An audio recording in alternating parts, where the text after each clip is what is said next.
What's up, everybody? It's Brandon, and I'm back with another Top 5 Thursday for your asses. If you don't know by now, I have a new mic, so hopefully this improves the sound quality to some degree. And also, if you don't know by now, I've been doing Top 5 Thursdays every other week. That way I have the option when we meet up on Friday, I meet up with the guys, they can also jump in and record a top 5 with me, or if they choose not to or we don't get to it, then I still have the option of doing it later. And it also kind of frees up a little more time for me, because if you haven't noticed, we push out mad videos, y'all. And we do that for y'all, and I hope you enjoy it. But at the end of the day, it can be a little stressful, and I'm somebody that, this ain't my only goals. I have a lot of things that I pour my heart into. This might be the main thing, but it's hard. And that also goes, to normal stuff too, like job, having a wife and kid. These things will catch up to you to some degree. But at the end of the day, we got to give y'all content. So I hope you understand. But here's the first solo one that I'll do on this new journey. And this one is going to be from Mr. Fun Cannon himself, Fonty. Top 5 movies where the villain won. And I really don't have a particular order for these. I kind of threw it together last minute. Because I will say this much. Now that I'm doing it every other week, there is an element of almost forgetting, oh shit, Top 5 Thursday. Whereas when I was doing it every week, it was week of, on my mind. So I'm throwing this together. But, this has some of my favorite movies on it. I can't lie to you. I love a good villain, and I don't always like the good guy making it out or even living. Sometimes that adds more impact to the movie. And I'll say that much, too. Something I always say, if we didn't have those endings that ended surprisingly, where your average moviegoer is rolling their eyes really? The bad guy won? Or the bad guy killed the good guy? The good guy died? He was my favorite character. If we didn't have that, then every movie would be expected. You need those oddball movies that are done well. They have to be done well. But when they're done well, and when somebody gets off you weren't expecting to, or the bad guy out of nowhere wins, that is what keeps you going and keeps the mystery going into every movie. You need movies to do that in order to keep that alive and not make every single movie predictable. You need that shock factor. So, without further ado, let's go into number 5. Number 5 is going to go in the movie that is called Creep. This is a found footage movie that is really, really, really fucking good. Creep 2 is also really, really fucking good. Mark Duplass. I talked about this on another top 5. I'm not sure which one. I think it was top 5 found footage. Maybe my favorite found footage movie. I love this movie. It is just flat out very oddball and then becomes really creepy very fastly. You have Mark Duplass, who is this guy that just has this is it a cabin? I've been a while since I've seen it, but he invites this guy. Basically, he's like, I'll pay you money to be my friend up here in the middle of nowhere in the hills and shit. And it starts out with him having to sit by him while he's bathing. So this is already this is fucking awkward, but I'm getting some money. Then it turns into them hiking in the woods, and he disappears, and what the fuck? They're actually bonding in that moment. And he pops out, he's I got you. And then it pretty much ends, with him sitting at the top of the steps, or standing at the bottom of the steps, or at the door, not letting him leave. He's wearing the werewolf mask he showed him earlier. And I forget exactly what he called it. He's got a name for it. And basically he's you can't go. And the guy's starting to freak out. Good news is, of course, if you don't mind spoilers, we're talking anything and everything here. We're talking about the bad guy winning, which includes the end, so you should have known spoilers were coming, people. But basically he does escape. So that's good, right? But then Mark Duplass is still after him and fucking with them, and it ends on kind of a haunting shot of him, thrusting an axe into dude's head. And it sticks with you. And the bad guy won. The bad guy very much won there, and that's an interesting one that's different than the other ones on the list. If you haven't seen Creep, don't even let that ruin for you. It's a weird, creepy vibe movie, and definitely tune into the second one as well. Yes, Creep, number 5. Number 4, I'm gonna roll Fallen. Yeah, Denzel, most underrated Denzel movie. This movie is damn solid, borderline great, but the twist makes it even better, where the bad guy wins. I'm trying to remember what the fucking spirit or what devil, whatever the fuck it was. Again, a lot of these movies I haven't seen in forever, and I was patched this together at the last second. But basically, it's bouncing from body to body, body to body. That did not need to be in here. I'm sorry. It's bouncing around from body to body. Like, it'll touch somebody and then it'll go with him. And, like, Denzel starts to notice that there is a legitimate spirit. And he knows this because he's seeing, like, literally it's bumping into a person. This person's walking this way, and he'll see him talking like them. And then he'll bump into somebody else coming this way. He'll see him talking like him. And it's just revealed, like, he's dealing with something motherfucking supernatural here. John Goodman's in this movie as well. And it basically ends with John Goodman coming up, and he's got the spirit in him. Was it Gabriel, Ezekiel, some shit? I don't know. One of those fucking spirit names. And he's over there trying to find Denzel. And Denzel thinks he has this all mapped out. Denzel, I believe, kills John Goodman. Correct me if I'm wrong. And he lights up a cigarette, you know, like he normally would, and he poisons it, thinking that the spirit would have nowhere to go. So he's going to go into Denzel, and Denzel has this mapped out. He's smoking a cigarette, thinking he got him because he's going to kill himself, and the spirit will have nowhere to go. And I love that ending. It was smart. It was like, fuck, dude, I think he just beat it. But no, not so fast. That spirit then goes into a cat, and the cat kind of wanders off into the woods, like maybe heading back out into civilization, and you can hear the spirit talking over it as Denzel's just kind of dead on the ground. I love that twist, and I love that as the bad guy winning. Very, very quality stuff. All right, moving on to number 3. We're going to go with One Flew Over the Cuckoo's Nest, one of my favorite movies of all time. Fucking phenomenal movie. And Nurse Ratched is a straight-up ratchet bitch. She is a fucking asshole in this, is she not? But it goes that old adage, like, is she not awesome, though, at the same time? You're like, oh, you didn't just say that. She is a bitch. Yes, but she's awesome in the way that she can make you absolutely hate her guts. She's just a complete dickwad to everybody in here, treating them like lesser than because they're crazy. And then Jack Nicholson, McMurphy, I believe is his name, comes in and is like stirring shit up. And like, she's just not having this shit. She's like, this is a fucking mental institute. This shouldn't be happening. Like, she's not, like, not on my fucking watch. She's just having it out. And eventually leads to where she's putting them into like the shock therapy, like, you know, which could render you brain dead. And she does this.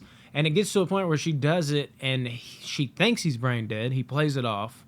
He goes away and throws a party basically in the back with, like, these 2 girls that I can only presume are hookers. And a lot of young, great actors in this movie, by the way, too. Danny DeVito, Brad Dourif from Chucky fame, fucking Christopher Lloyd. Brad Dourif, you know, he's got the stuttering problem. He hooks up with one of the girls. And after he does that, or as he's doing that, Ratched finds out. This bitch. She walks in, sees it, and Brad Dourif finally has had enough over the course of the movie. He fucking lashes out at Ratched.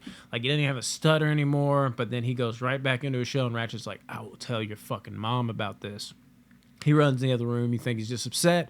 Come to find out, Brad Dourif just slit his fucking throat. Are you serious? Downright sad moments, dude. You're like, Jesus. Like, you grow to love these Nuthouse characters. Like, you feel like you're in the Nuthouse with them. It's so well done. And Nurse Ratched, you're just wanting her to get hers. But by the end of it, everything calms down a little bit. You got Chief, the big Indian guy, such a great fucking character.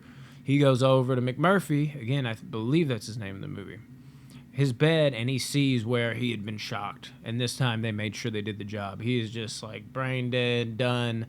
And Chief, you know, puts his buddy out of his misery. And they always talked about escaping together. He breaks the glass, runs out. Now you wonder, like, does Chief get away and all that? But at the end of the day, Ratched kind of won, didn't she? She fucking, like, basically, like, this character you love, Brad Dourif, getting his fucking throat slit. She takes back over control of, like, this order. Like, you know that she's gonna fucking still fuck other people over. For all we know, like, we like to think Chief got away, but maybe he didn't. She fucking finished off whatever life Jack Nicholson had. It is very, very powerful, and the bad guy won. And as much as you hated that bitch, it was a good story and very well done. One Flew Over the Cuckoo's Nest is a classic. Number 2, we're gonna go with Anton Shigure. Sugar? Yes, and No Country, yes, bitch. I don't know why that came out like yas instead of yes. No Country for Old Men. Another one of my favorite movies of all time, but you can just expect that from here on out, right? It's probably why one's higher than the other, because I actually did map this out in the order I like them. Like, on the fly, I was like, you know what? I should do that. So, never mind what I said at the beginning of the video where I said this wouldn't be in order. No Country for Old Men features one of the best villains in cinema history. Anton Shigure is just, he's like a fucking phantom.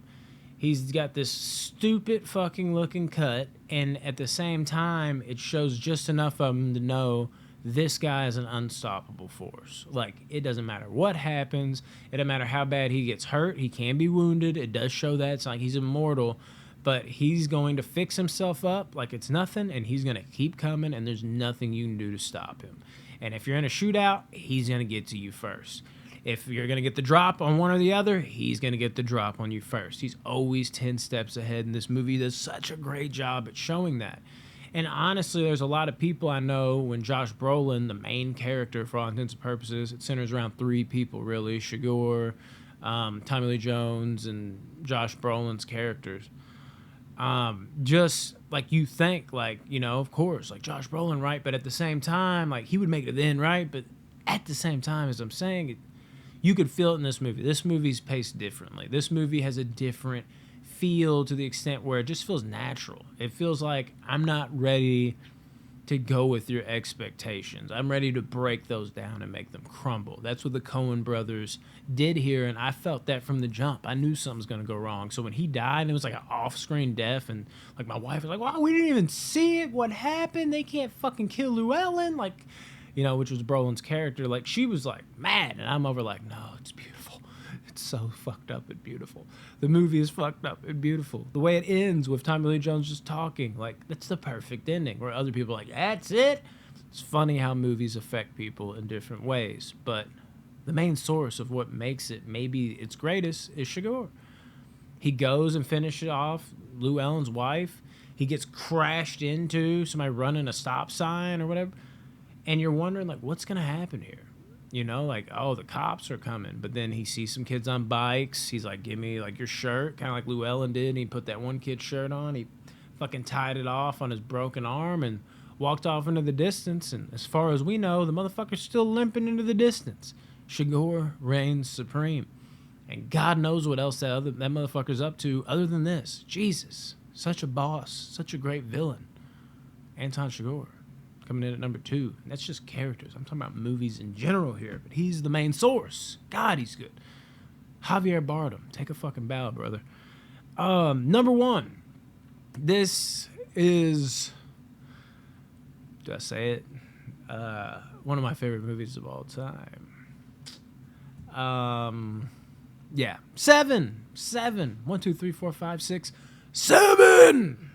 All of a sudden, I'm turning to Bob Saget in a stand-up. I'm just counting and shit. R.I.P. Bob. Sad moment. God, this house just doesn't feel full anymore. Okay, enough the sadness. Let's talk about 7. 7, we've already reviewed it, just like we reviewed No Country for Old Men. How much can I rain praise down on this movie? Here's a reveal. I gave this movie a 10 out of 10, just like I gave No Country for Old Men a 10 out of 10. I don't do that with a lot of movies, so... That should tell you how powerful these last 2 are. But there's a reason why, even though they're both 10s, you know, you end the scale at 10, you still got to like one a little more. 7, maybe it's a 10.1. Is just a movie that stuck with me from the moment I was a little kid. And I remember, like, that was like I think the impact of it was even more impactful on me. Because it was like, I was 6 years old, and I was like, well, what is in the box? And, like, I can't remember who it was. Maybe it was a cousin or something. He was always like, it's his wife's head. And I was like, what? Like, I didn't even know you could do that. I mean, obviously, it's logical you could do that. But to a 6-year-old, you barely even, you're like, I haven't even grasped the concept of death yet. They're fucking taking heads off and putting them in boxes. And that's probably where my brain became fucked up from the beginning, was there. And the next thing you know, I was like, a whole new world. Like, Aladdin has anything to do with this, but, like, it changed my brain in a weird way, for better or worse, you decide.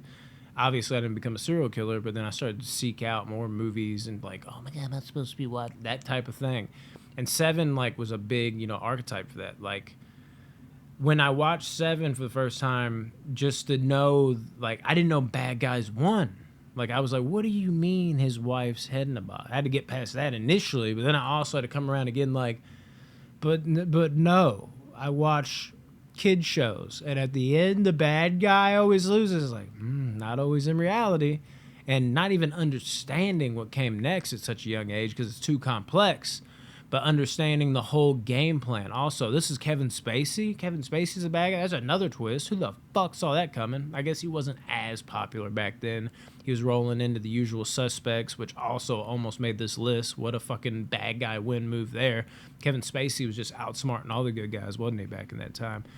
And he blew up around that time, but it's still wild to see Kevin Spacey's the bad guy. Like, if you were watching this in 2005 for the first time, you know, he's not on the cover, his name's not there, and you're like, holy shit, Kevin Spacey's the bad guy. All right, we're just introducing this big name.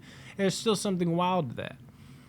And then to know his overall arcing plan, that you're just like, there's still 2 sins and you're like, I don't like this. Like, what's he up to? Or 3 sins left, whatever it is. For him to be like, I'm envy and I need you, 2. I need you to become wrath and finish it. You kill me, and that is my motherfucking, you know, echo in time. That is what everybody remembers me as he had that chilling speech that went on for like what felt like 20 minutes of amazingness. Such great dialogue in the car ride over there. It's like you legitimately took the car ride over there with them. They didn't cut anything. You're just driving, like, it's a long trip, and I'm having a good time with it. But if I was there, I'd be downright fucking creeped out. Especially because the 2 seats in the front are taken. I don't want to sit next to this motherfucker. Yeah, but he's saying, people remember me. You haven't seen the whole story yet, you know? And for him to come out with that and finish that diabolical plan and actually pull it off in the way he did, fucking forcing Brad Pitt to become envy. Morgan Freeman just like, don't do it, Mills. And you're like, John Doe is up a hound. And all that good shit when he's running over there. And he's like, what's in the box? He's like, no, you're lying. It's not in the fucking box. Like, that whole thing. It's like, I took a souvenir, her pretty head. Like, God, John Doe. The GOAT, probably. I don't know. There's a lot of good ones. This is my top 5. Bad guys that won. Enjoy. I hope you did. Let me know what y'all's are. Seriously. Fuck yeah. Have a good day, man. Love you guys. Deuces.